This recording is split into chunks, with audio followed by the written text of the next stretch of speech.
Why would a 33-year-old Mexican, who is also a DACA recipient, travel across the US in an RV with his family? Well, according to some people, I'm doing this to run away from ICE. Well, at least that's what a 70-year-old man, who happens to be a Hispanic American citizen, decided to tell the world. And sadly, that's what this administration has created, where ignorant people think like this, saying that because of this lifestyle, my kids will grow up uneducated. Like if homeschooling didn't exist, where every day we teach them not only about different subjects, but also about real life, empathy, respect, and faith. Even taking it way too far and saying that I'll end up begging for money. Even getting arrested and deported so my kids will end up in foster care. Because clearly he doesn't know that I'm also an entrepreneur. You see, I run a digital marketing agency that helps small businesses grow and keep their dreams alive. And yes, I'm also a content creator. But more than that, I'm also a creator of tools, like this platform that I just launched that helps people create their own personal directory of places that they would like to visit, all while supporting and promoting local entrepreneurship all across the country. Because this isn't a whim, it's a mission. And I don't do this just for Hispanic businesses. I do it for every person who works, dreams, and fight every day to provide for their families, regardless of race, immigration status, language, or religion. Because God's love has no borders, no skin colors,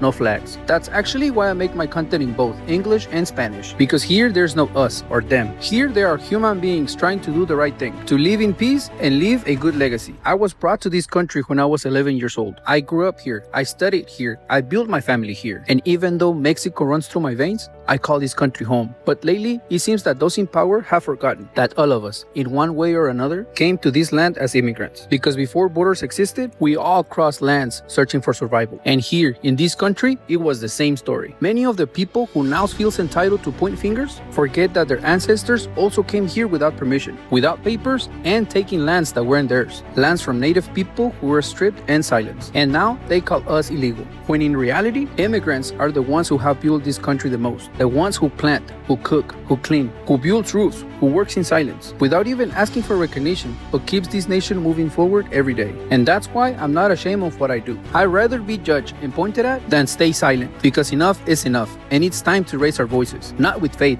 but with truth, love, and faith. This journey was never about hiding. It was about showing that there are still families who believe in God, who work, pray, and love. And yes, maybe it makes some people uncomfortable, but I didn't come to please anyone. I came here to serve. Jesus didn't come to divide, he came to heal. He didn't come to condemn, he came to embrace. And if more people learn to love like him, this country and this world would be completely different. So yes, I am that 33-year-old Mexican who is a DACA recipient living in an RV with my family, traveling across this country that I also call home. But not to hide, but to shine, to pray, to serve, to love. And if helping makes me suspicious, then may they find me doing exactly that. Because I'm not here to prove a point. I'm here to make a difference.